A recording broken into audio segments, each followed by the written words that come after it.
te extendemos nuestra cordial bienvenida al estudio de la lección de la Escuela Sabática con la voz de la esperanza. Apreciamos tu compañía. Te invitamos a compartir este estudio para que otros puedan examinar las Escrituras y hallar en ellas vida eterna. Amén.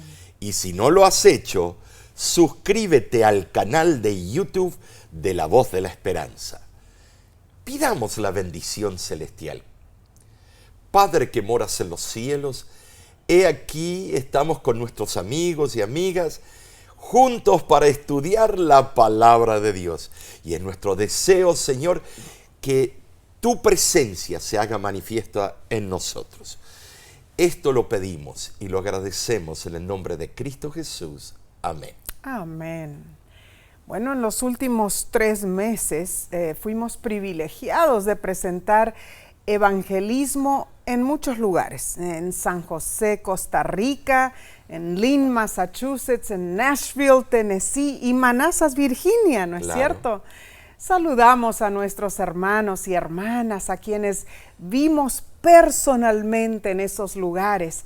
Oramos por cada uno de ustedes, hermanos. Este mes de junio también estuvimos en los campestres de la conferencia de Potomac y la conferencia de Idaho. Fuimos grandemente bendecidos, pero recién estamos a la mitad del año, Nessie. Cierto, así es. En julio tendremos el concilio de la Asociación General de la Iglesia Adventista del Séptimo Día en St. Louis, Missouri, ¿no es cierto? Es un evento mundial, hermanos, organizado cada 5 años con una asistencia de unas 70,000 personas. El Concilio de la Asociación General es el foro para elegir a los oficiales de la Iglesia Adventista Mundial.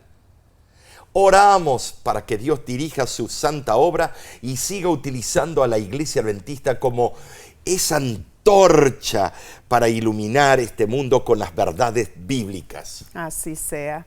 Bien, repasemos entonces la lección número 12 para el 21 de junio 2025, titulada Precursores. Ahora, el lenguaje profético simbólico de Daniel y Apocalipsis revela nuestra situación y también los planes de Dios para el futuro, ¿no es cierto?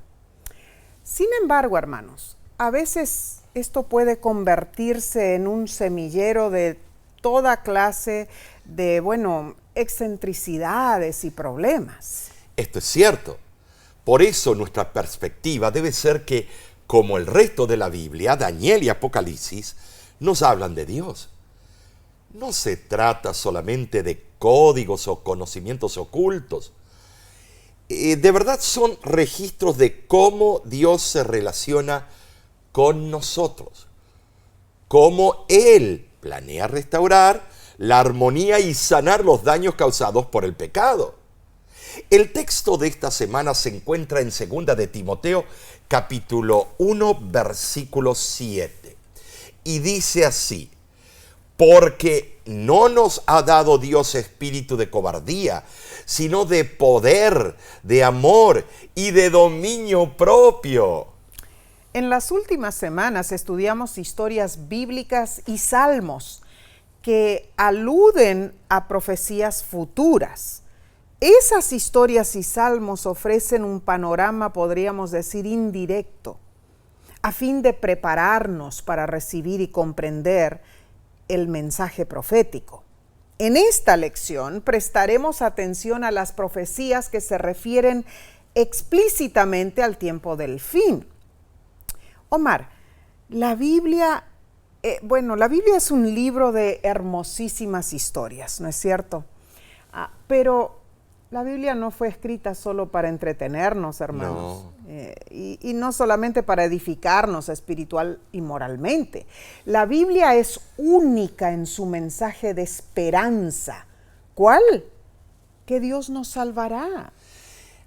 Vamos a analizar 2 historias bíblicas que presagian con notable detalle los acontecimientos de los últimos días. Me refiero a la historia de Sadrach, Mesach y Abednego y la experiencia de los primeros cristianos en el Nuevo Testamento. Ambas historias recalcan un valor extraordinario, dándonos claves para disfrutar de paz espiritual, aún en las circunstancias más difíciles. Cierto, el libro de Daniel comienza aludiendo a la historia de la Torre de Babel. Sí, ¿no? es cierto. Relata la llegada de Nabucodonosor a Jerusalén, mencionando esa rara y antigua palabra Sinar, el nombre del lugar donde los arquitectos de Babel, construyeron su torre, ¿no es cierto? Así es. Esto revela la intención del autor bíblico, hermanos, porque él asoció la iniciativa de Nabucodonosor de enaltecerse al mover los objetos del templo de Jerusalén a Babilonia, Sinar.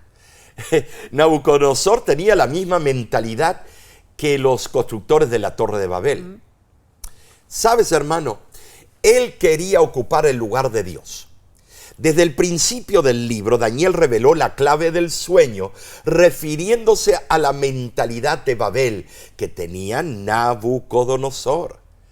Y en Daniel 3, la conducta del rey confirmó ese juicio. Definitivamente, la denuncia del libro de Daniel constituye el hilo conductor de toda la profecía de los reinos de esta tierra. Ahora, en medio de toda esa conmoción, Daniel y sus 3 amigos se mantuvieron firmes del lado de Dios. Eran la minoría, hermana, mientras esa gran muchedumbre del campamento de Babel es legalista y obedece por temor y por interés propio, nosotros, la minoría del campamento de Dios, debemos servir a Dios por gracia y con fe. Y transportándonos al Nuevo Testamento, Apocalipsis capítulo 13, versículo 11 al 17, describe bestias saliendo del mar y cómo las poblaciones del mundo adorarán al dragón y a la bestia y a la imagen de la bestia. Romanos 1, versículo 18 al 25, habla de los que se negarán a adorar a Dios y adorarán a la bestia. Ahora, sí, en Hechos capítulo 12 veremos cómo Pedro fue librado de la cárcel. Claramente, el mensaje de esperanza está presente a lo largo de las Escrituras. Amén. Jesús repitió una y otra vez, no temas. Aunque los eventos de los últimos días serán difíciles, debemos enfrentarlos con esperanza, no con temor. Amén y amén. Los 2 libros apocalípticos, Daniel y Apocalipsis, se centran en el destino final de este mundo.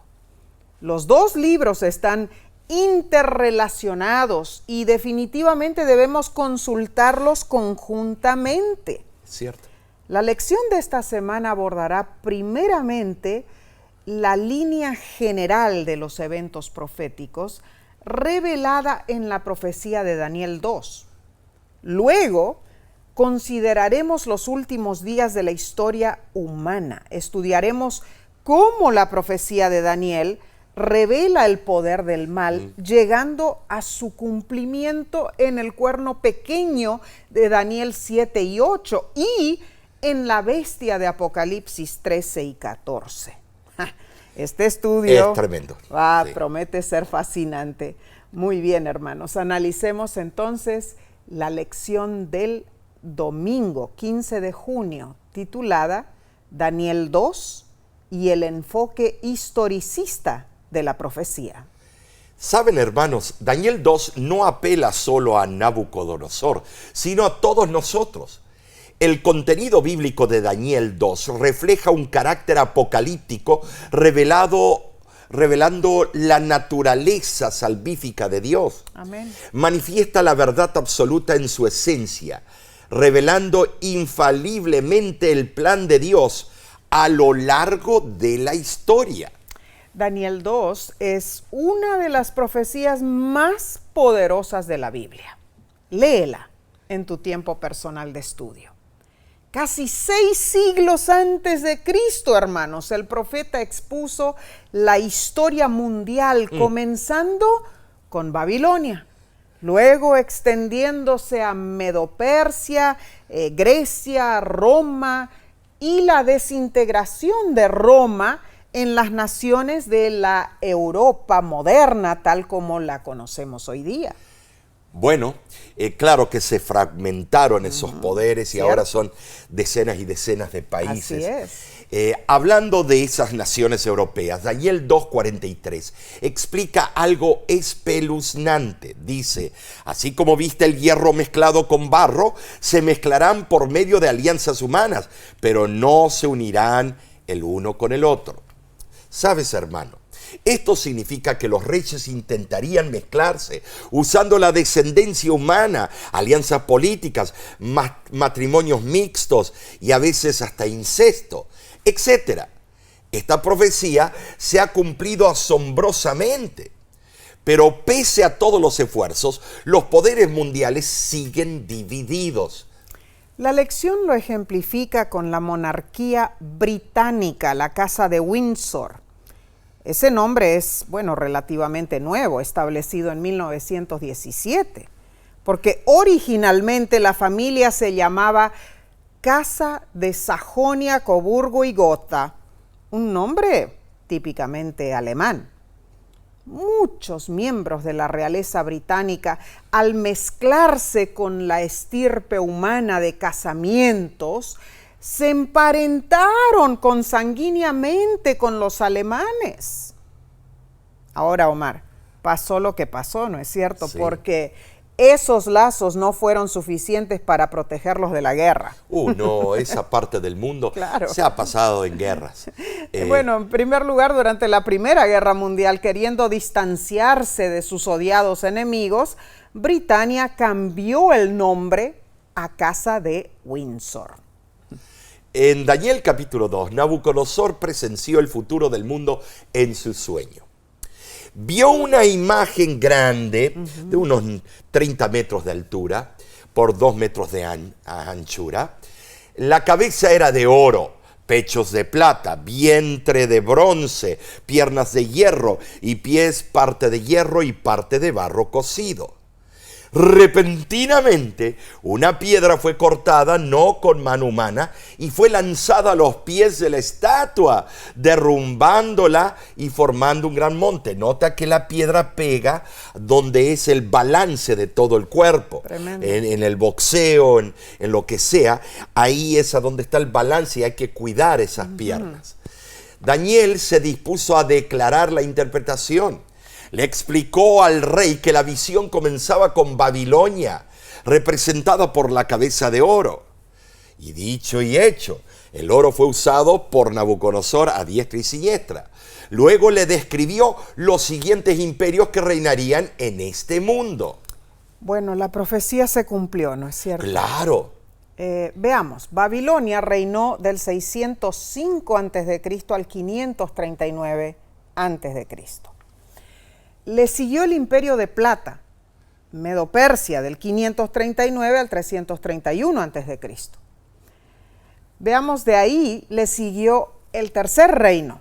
¿Cuál fue? El de bronce, Grecia, del 331 al 168 a.C.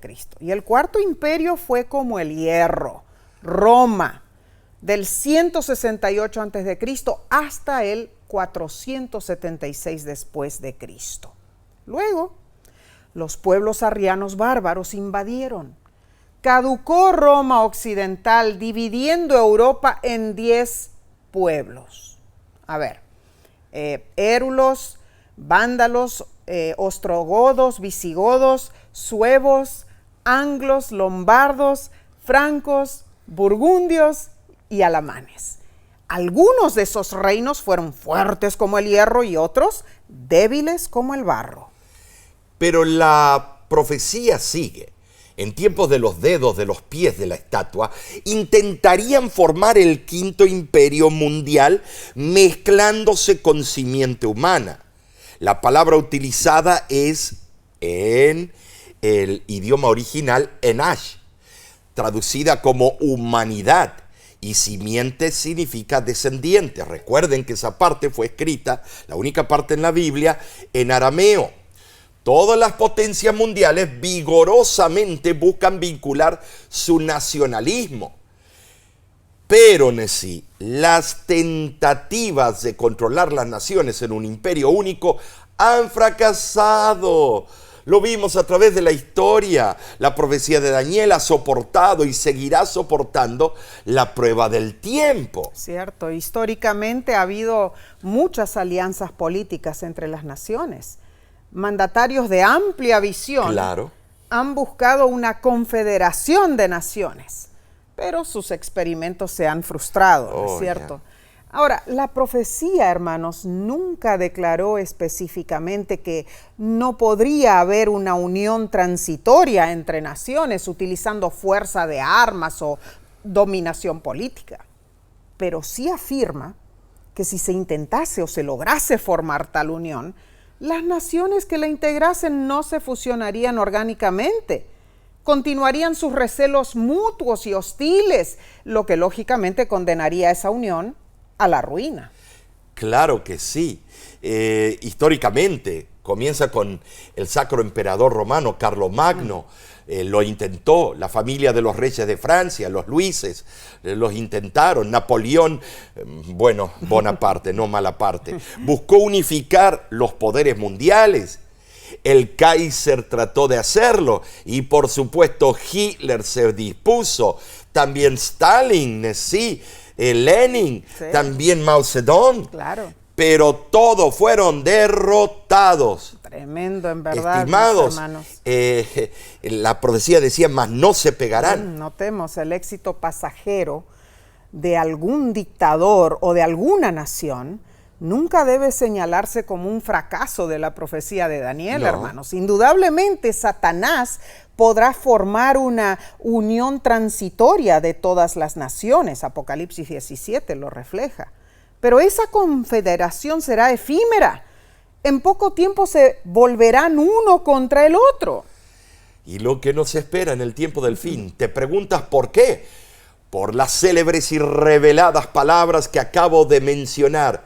No se volverán a unir, no se pegarán. Y como está predicho en los días de todos estos reyes terrenales, Dios establecerá su reino que jamás caducará. Ahora, Nesí, la lección nos pregunta lo siguiente. ¿Cómo demuestra Daniel 2 que Dios no solo conoce el futuro, sino que también lo controla? Bueno, Dios sabe lo porvenir.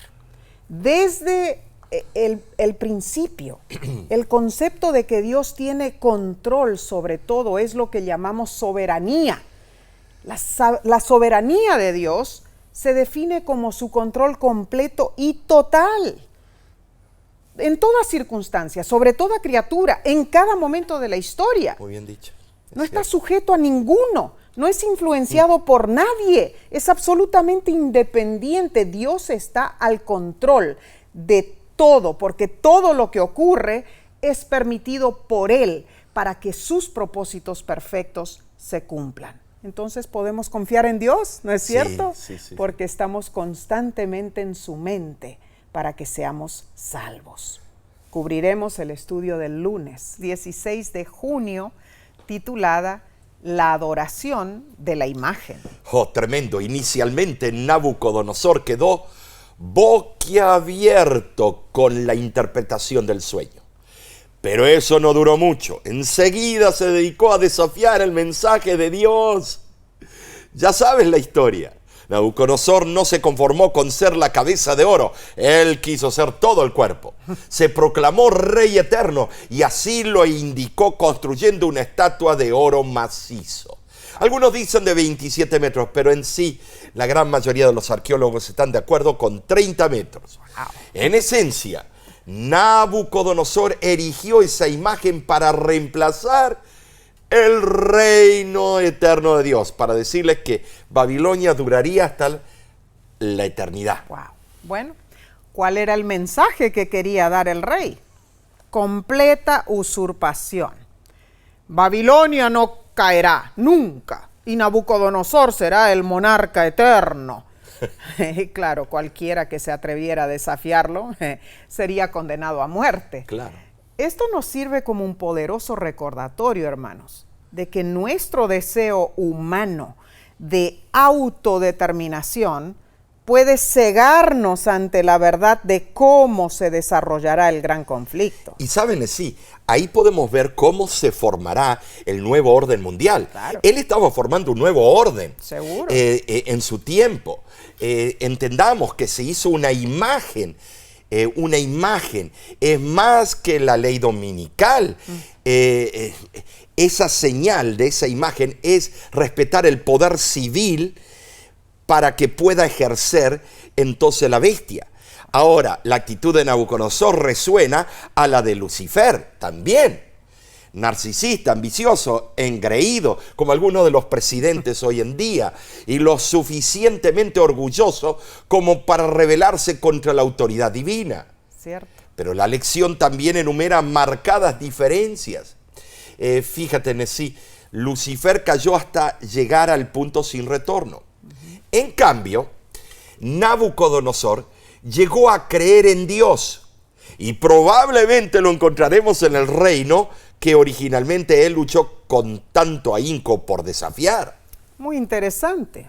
Ahora, la historia bíblica que relata que Nabucodonosor amenazó castigar a los que no adoraran su imagen de oro es impresionante. Los hebreos refutaron la orden real.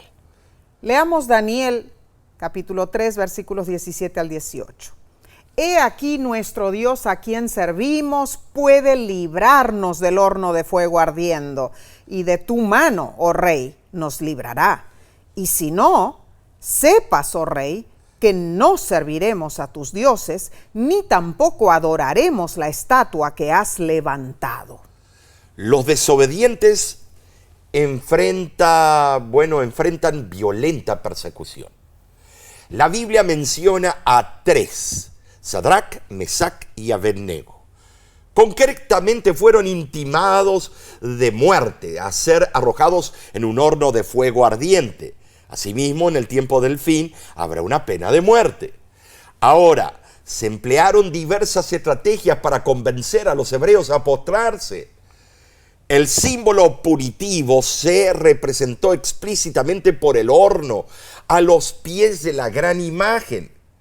Se empleó el poder administrativo para asegurar el control de todos los estratos de la sociedad. ¿Sabes, Nesí? Los medios de comunicación de aquel tiempo fueron eficaces, utilizados para anunciar a la gente en todo el imperio. Entendamos, se utilizó el poder del arte, porque la estatua era un producto artístico magistral. Sí, lo mismo se hará en el tiempo del fin, fíjate los paralelos. Y también se usó el poder de la música para influir y controlar las emociones, que sonaban los salterios y la orquesta. Y cuando escucharan eso tenían que doblegarse delante de la estatua. Tremendo. Es lo mismo que va a ocurrir en el tiempo del fin.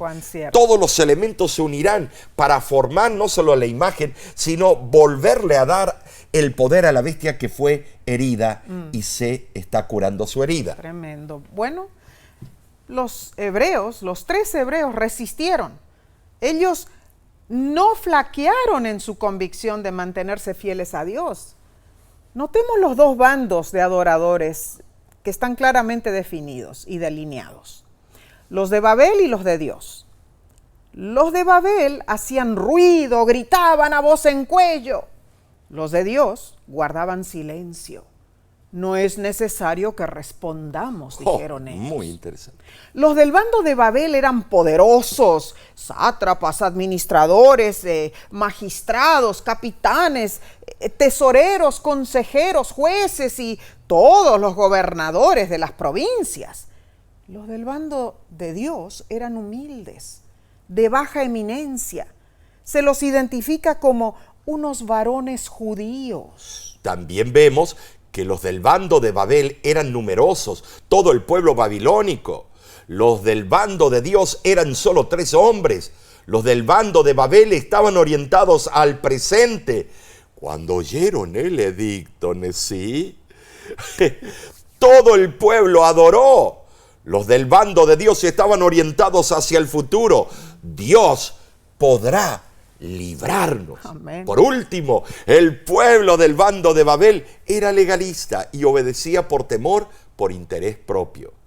El pueblo del bando de Dios, sí, me emociona esto, sirvió a Dios por gracia, amén, aunque Dios decidiera no librarlos.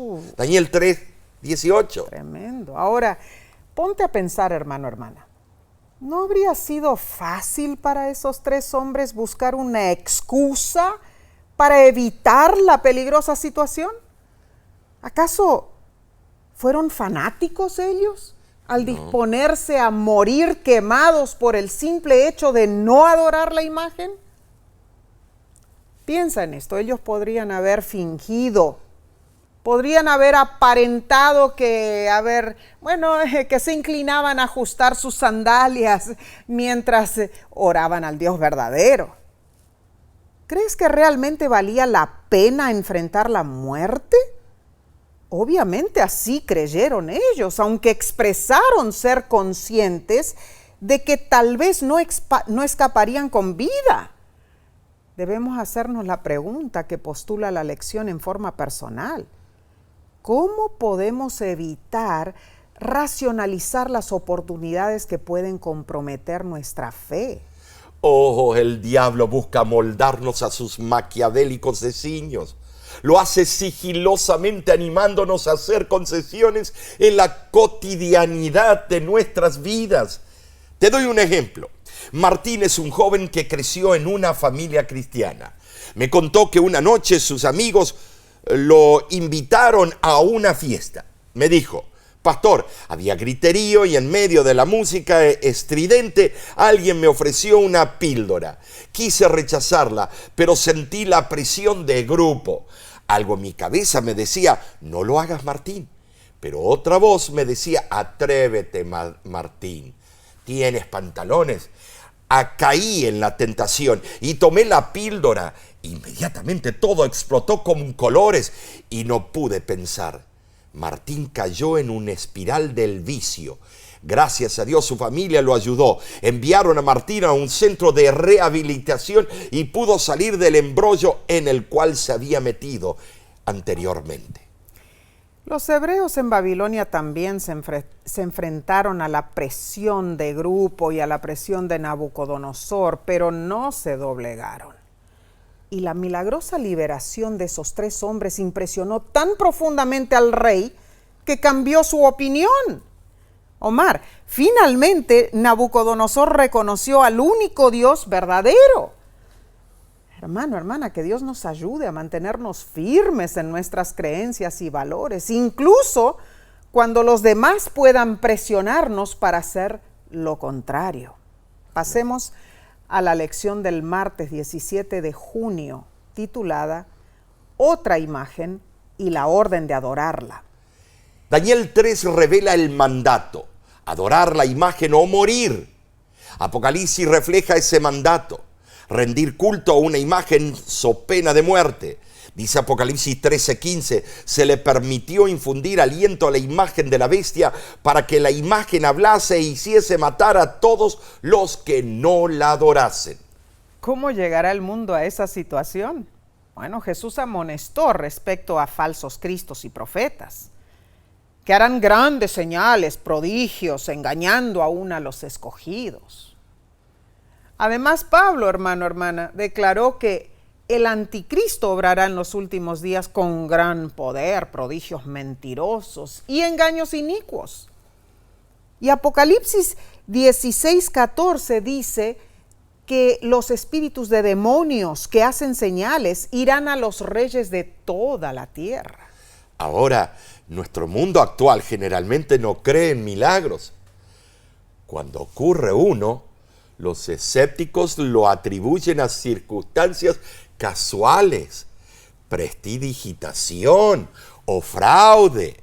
Y Satanás se regocija con esa incredulidad, pues así conviene a su argucia. Apocalipsis 13, del 13 al 14, revela que Satanás empleará su poder sobrenatural para engañar. y no será una simple impostura. Los incapaces de explicar los portentos satánicos lo atribuirán al poder divino y todo el mundo caerá en el engaño. Segunda de Corintios 4:4 afirma que Cristo es eikon, imagen de Dios. El propósito del plan salvífico es transformarnos a nosotros, a la eikon, la imagen de Cristo. En contraste, la imagen de la primera bestia en Apocalipsis seguirá la agenda del dragón. Entre sus axiomas usará el poder secular para sostener instituciones religiosas. Y la segunda bestia, imitando a la primera, repudiará los principios de libertad. La iglesia entonces prevalecerá sobre el Estado para imponer sus dogmas. Estado e iglesia se unirán. Resultado: pérdida de la libertad religiosa y persecución de las minorías disidentes. La imagen simbólica contemplada en visión es empoderada por la segunda bestia. Estamos viendo leyes en el país de Norteamérica que es para empezar a pavimentar y controlar la conducta de sus ciudadanos, que es algo increíble. Lo estamos viendo y esas leyes se van a transferir cuando se persiga al pueblo de Dios. La nueva organización comienza a desempeñarse y, al igual que su predecesora, amenaza a aniquilar a los que se nieguen a obedecerle. Primeramente, esta nueva imagen se pone a hablar mediante leyes y decretos. Luego, oficialmente impone sus leyes por la fuerza. Como son leyes religiosas, estarán en pugna con la convicción de conciencia de muchos, pero por su fuerza aplicará sus decretos. Así sucedió en la Edad Media. Lo atestigua la matanza de millones por el poder civil incitado por la iglesia dominante. Quinto Septimio Tertuliano, autor bereber paleocristiano, relató cómo trataba el emperador romano a los cristianos.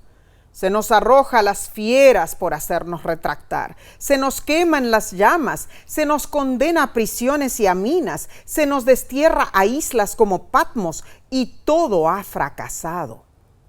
¿Por qué fracasaron esos esfuerzos maquiavélicos? Porque el poder de la verdad mantuvo a esos cristianos leales a Dios. Y eso tienes razón. Ocurrirá que la segunda bestia promulgará un decreto de muerte para los que sean fieles a Dios. ¿Sabes? Sí, obligará ese poder a todos a rendir homenaje a la primera bestia. Hermano, hermana, como pueblo de Dios debemos adorar al que hizo el cielo, la tierra, el mar y las fuentes de las aguas. Amén. Adorar al Creador en contraposición a la bestia y su imagen. Dios crea y Satanás falsifica. Recuerda a los 3 jóvenes hebreos. Ellos se negaron a adorar a otro que no fuera el Dios creador. Amén. Claro. Son diferentes circunstancias, pero el principio es el mismo. El evento en Babilonia con el mandato de adorar a la imagen de oro en oposición al Creador, y lo que ocurrirá a nivel mundial con el mandato a adorar la imagen en oposición al Creador. Interesante. Ahora, en el día final, el no adorar al Creador engendrará la ira de Dios. Romanos 1:18 explica que Dios se airará contra toda impiedad humana. Y Apocalipsis 14 del 9 al 10 declara que el que adora a la bestia y su imagen beberá del vino de la ira de Dios. Pero fijémonos, adorar no significa necesariamente inclinarnos ante una imagen, hermanos. Adorar puede incluir ser leales a algo o a alguien. Adorar el dinero, las pasiones de este mundo, adorar a una persona a quien admiras. Si consideramos que Dios es nuestro creador y redentor, claramente solo a Él debemos adorar. Amén. Cualquier otra cosa es idolatría. Por eso Jesús dijo en Mateo 12:30, el que no está conmigo, contra mí está. Definitivamente los acontecimientos finales manifestarán dramáticamente esta verdad. La lucha cósmica tiene como centro la ley de Dios y nuestra adoración a Él. Así es. Si estás en las redes sociales, escribe la respuesta a esta pregunta. ¿Cómo adoras tú a Dios? Bueno, en lo personal, busco adorar a Dios con todo mi ser, sin reserva alguna. Cuando oro, cuando canto, cuando trabajo, cuando estoy con mi familia, con mis amigos, todo debe ser parte de mi adoración completa a Dios. O sea, mi adoración debe ser mi estilo de vida. Lo adoro al reconocerlo cada día como mi Salvador. Tremendo. Al depositar mi fe en Él completamente, al hacer todo en torno a Él, al dedicar todo lo que yo poseo a mi Dios. Adoro a Dios cuando Él es el primero y el último en mi vida, cuando mis hechos testifican a los que me rodean que nada es más importante para mí que Dios. ¿Crees esto, hermano, hermana? Es mi oración sincera que así sea. Daremos seguimiento a la parte del miércoles 18 de junio titulada La persecución a la iglesia primitiva. El Antiguo y Nuevo Testamento nos dan precursores de los acontecimientos finales. Sabes, Nesí, los cristianos del primer siglo, cómo sufrieron. Sí. Sufrieron acosos y tantas otras cosas. Sí. Primero fueron odiados por sus correligionarios, que los consideraron una amenaza para la autoría mosaica. Luego enfrentaron la ira del Imperio Romano pagano. Elena G. de White, en El conflicto de los siglos, página 43, dice: los poderes de la tierra y del infierno se coligaron contra Cristo en la persona de sus seguidores. El paganismo previó que de triunfar el evangelio, sus templos y sus altares serían derribados. Por lo tanto, reunió sus fuerzas para destruir al cristianismo. Se encendieron los fuegos de la persecución. El libro de Hechos relata una historia que demuestra lo que nosotros enfrentaremos al encaminarnos hacia el escenario descrito en Apocalipsis 13. En Hechos, capítulo 12, versículos 1 al 19, la pena de muerte era vigente para los cristianos. Santiago había sido decapitado y Pedro sería el siguiente. Asombrosamente, Pedro durmió profundamente en la que debería ser la peor noche de su vida. El ángel incluso tuvo que golpearlo para despertarlo. Milagrosamente, Pedro fue liberado esa noche. Los cristianos habían orado por él, pero cuando Pedro se les apareció, quedaron asombrados. Imagínate tú si estabas allí. Esto nos hace reflexionar acerca de cuántas veces oramos y apenas nos atrevemos a creer que Dios nos responderá. Eso pasa. ¿Cuántas veces te ha pasado a ti? Ahora, en el relato bíblico, algunos creyentes fueron librados, pero otros asesinados. O sea que no siempre en la oración que pedimos seremos librados de la muerte.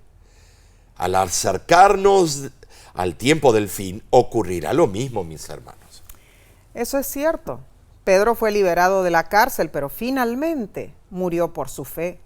Jesús mismo le dijo en Juan 21, del 18 al 19, cuando eras más joven, te ceñías e ibas a donde querías. Mas cuando ya seas viejo, extenderás tus manos y te ceñirá otro y te llevará donde no quieras. Esto dijo dando a entender con qué muerte había de glorificar a Dios. Y dicho esto, añadió, sígueme. Observemos, hermanos.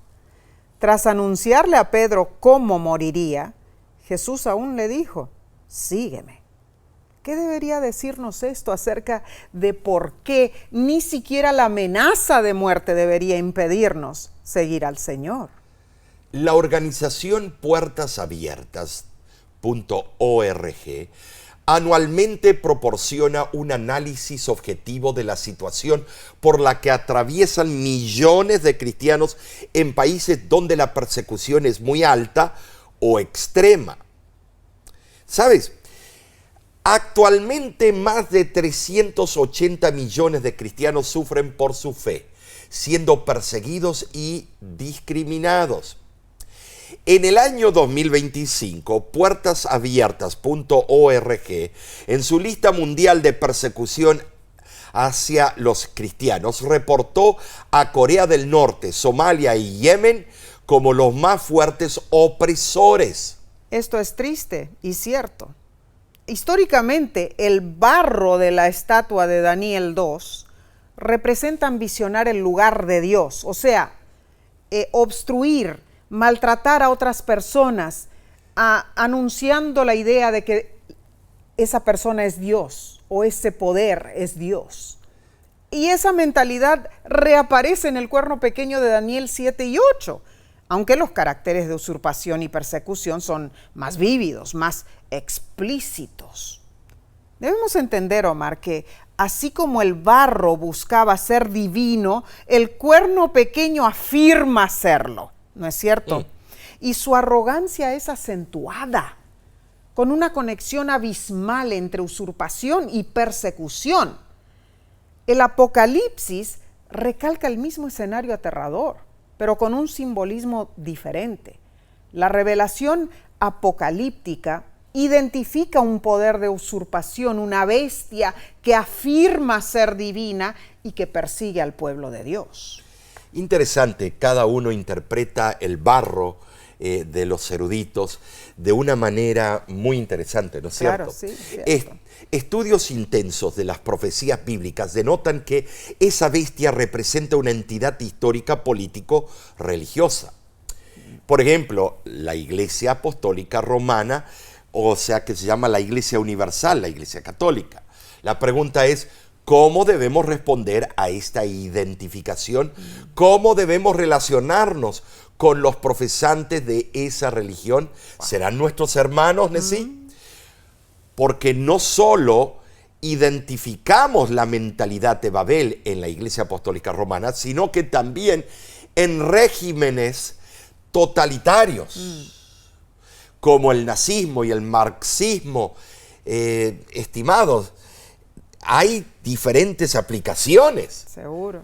Y aunque muchos no deseen hacerlo, hermanos, debemos analizar el posible mecanismo en ciertos aspectos de nuestro carácter personal dentro de nuestra iglesia. Entonces también somos el barro. Ay. Bueno, en nuestras relaciones también con los demás. Debemos pensar en el contexto de nuestra familia, nuestro trabajo, en la forma en que tratamos a nuestros empleados, a nuestros compañeros de trabajo, nuestro cónyuge, nuestros hijos. ¿Cómo podemos transformar una mentalidad de Babel a una mentalidad bíblica? Creo que transformar la mentalidad de Babel a la mentalidad bíblica implica pasar de una perspectiva egoísta y centrada en el orgullo a una perspectiva humilde y centrada en Dios. La sierva del Señor comenta en Testimonios para la Iglesia, tomo 1, página 245. A menos que las iglesias sean organizadas para continuar su marcha, serán esparcidas en fragmentos. Si adoptaran una posición unida, se produciría una influencia que tendería a la unión del rebaño de Dios. Las barreras de separación serían rotas en fragmentos. Los corazones se elevarían y se unirían con gotas de agua, como gotas de agua. Entonces habría poder y fortaleza en las filas de los observadores del sábado. Wow, esa cita está impresionante, buenísima. Candente. Sí, indudablemente, hermanos, una perspectiva orientada al futuro nos obliga a considerar las consecuencias de nuestras acciones. La ideología orientada al presente, que se centra en la recompensa inmediata, es superficial, es egoísta, es materialista e incluso es peligrosa para nosotros y para los que nos rodean también. Hermano, hermana, en la actualidad, fieles hijos de Dios están siendo perseguidos. Pronto seremos nosotros el foco de esa persecución. La historia se repetirá. Salomón dijo, no hay nada nuevo debajo del sol. Así como Caín mató a su hermano Abel, se volverá a empuñar el cetro contra el pueblo de Dios. Así como Esaú persiguió a su hermano Jacob para matarlo, también los enemigos internos se volcarán para matar al remanente de Dios. Preparémonos, hermanos. Aferrémonos de la mano del Señor. Seamos fieles hasta que llegue el día de nuestra redención. Bien, pasemos al estudio del jueves 19 de junio titulado La marca de la bestia. Uy, esto sí que se vuelve caliente.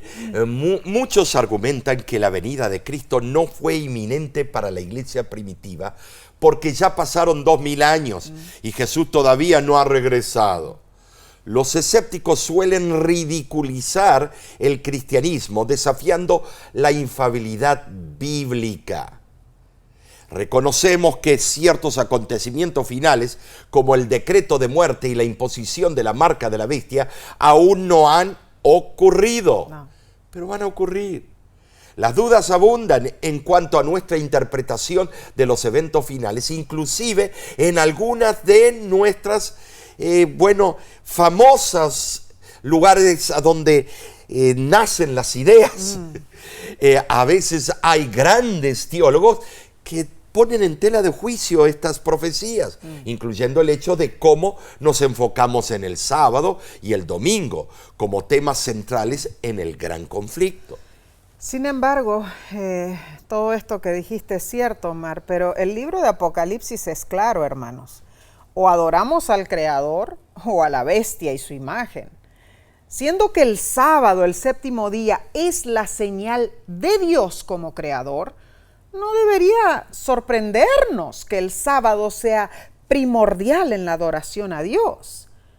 Asimismo, no es casualidad que el poder representado por la bestia del mar sea el mismo que cambió ese mandamiento bíblico del sábado al domingo, algo que no es autorizado por la Biblia. Sí, yo mismo escuché a un profesor famoso de Biblia diciendo, no hagan caso a esa profecía, no apliquen a Roma, eso puede ser aplicado a cualquier persona. Bueno. Estimados, entonces, es muy factible que el sábado y el domingo estarán involucrados en el tema de la adoración, ya sea al Creador o a la bestia. Amigo, ¿por qué dudar de nuestra verdad historicista? Jonás 1:9 se refiere a la marca distintiva de Dios como el creador de todo. La marca de la bestia usurpa el derecho que es exclusivo de Dios. Así es. En el griego, la palabra que indica marca es haragma, que significa impresión, sello. Estimados, evidentemente es un distintivo de lealtad o a la bestia o a Dios. Tremendo. Y aunque traten de diluir para estar políticamente correctos, no, es tiempo de hablar la verdad. Amén. Tenemos en el Nuevo Testamento un precursor de la cuestión del sábado, el séptimo día, como día de adoración, versus la ley humana. Nos cuenta Juan 5, del 1 al 16, que Jesús sanó al paralítico de Betesda en día sábado, y los líderes religiosos conspiraron contra él, buscando matarlo. La tradición humana fue más fuerte que la Biblia, porque la Biblia nunca prohibía sanar en sábado, ni lo prohíbe tampoco. Ahora, claro, la cuestión específica descrita en esa historia del Nuevo Testamento no es la misma que la de los acontecimientos finales, pero se parece, hermanos. Involucra la ley humana versus la ley de Dios. En ambos casos, la ley cuestionada tiene que ver con el sábado bíblico. Notemos, La profecía indica la promulgación de una ley de carácter religioso. Su observancia será considerada como un acto de culto, donde el participante reconoce la autoridad de la primera bestia en asuntos religiosos. Según Daniel, ese poder representado como la bestia pensaría en cambiar los tiempos y la ley. Es la verdad historicista. La historia registra el intento sumamente audaz para hacer ese cambio. La sustitución del sábado, instituido por Dios por el domingo, primer día de la semana, ocurrirá. Habrá una aplicación específica a un decreto civil que impondrá la observancia del domingo, una institución del papado prohibiendo la observancia del sábado de la ley de Dios. El mundo será así inducido a adorar a la primera bestia, obedecerán su orden, pisoteando la ley de Dios, su día de reposo, y así recibirán la marca de la bestia. La lección te pregunta, ¿morir por guardar uno de los mandamientos de Dios? ¿Qué excusa podrías considerar razonable para transigir, hermano? Omar, ¿qué podemos decir? ¿Que nadie nos explicó? ¿Que no entendías las profecías? ¿Que tu vida era muy ocupada, no tenías tiempo de estudiar la Biblia? Sí, es que estamos en una época de no compromiso. Yo no quiero compromiso. Por lo tanto, quiero escuchar de teólogos y profesores una verdad diluida que flote en el aire. Ninguna de esas excusas librará a nadie. Hermano, hermana, necesitamos valor moral para estar del lado de Dios y no ceder ni un ápice. La sierva del Señor escribió en la revista Review and Herald del 7 de febrero de 1893, ¿obedeceremos a la divina voz o escucharemos la diabólica, dejándonos arrullar hasta caer en un fatal letargo en vísperas de las realidades eternas? La verdad lo es todo para nosotros o no es nada. Los que quieran hacerse un nombre en el mundo, que sigan al mundo, pero los que quieran servir a Dios, que obedezcan a Dios. Impresionante. Esta es una seria amonestación. Es nuestra oración que Dios nos mantenga firmes a su lado. La lección de esta semana nos ha abierto los ojos. Recapitulemos. La profecía de Daniel 2 muestra cómo Dios tiene control sobre todo. Número 2, los 3 hebreos en Babilonia no se doblegaron. Debemos hacer lo mismo, incluso al ser presionados por el mundo. Número 3, en los eventos finales surge otra imagen y la orden de adorarla. Si no estamos con Cristo, estamos contra Él. La cuarta, la iglesia primitiva sufrió persecución y pronto nosotros seremos perseguidos. Y número 5, habrá decreto de muerte y la imposición de la marca de la bestia. Debemos estar preparados. Este estudio nos ha sacudido, pero seguiremos escudriñando esta temática tan increíble, tan fabulosa. No te preocupes, porque la próxima lección se titula Imágenes del fin. Únete por este mismo medio. Estudiemos juntos y también sintonízanos para oír el mensaje que el pastor Grieve tendrá este fin de semana. Se titula Casi a la puerta del cielo. Bueno, muchos creen que por llegar casi al cielo ya lo hicieron todo. Y creen que la salvación es por obras. Y también creen que ya han hecho todo y que el resto, lo que falta lo va a hacer Dios. Sintonízanos. Claro que sí. En nombre de la Voz de la Esperanza te deseamos las más sublimes bendiciones celestiales. Sabes, siempre oramos por ti y agradecemos tus oraciones por nosotros. Agradecemos también tu apoyo financiero a la Voz de la Esperanza, que desde 1942 predica el Evangelio. Si deseas obtener más información, visita nuestra página electrónica lavoz.org. Dios te bendiga y te guarde. Amén. Dios haga resplandecer su rostro sobre ti y tenga de ti misericordia. Dios alce sobre ti su rostro y ponga en ti paz.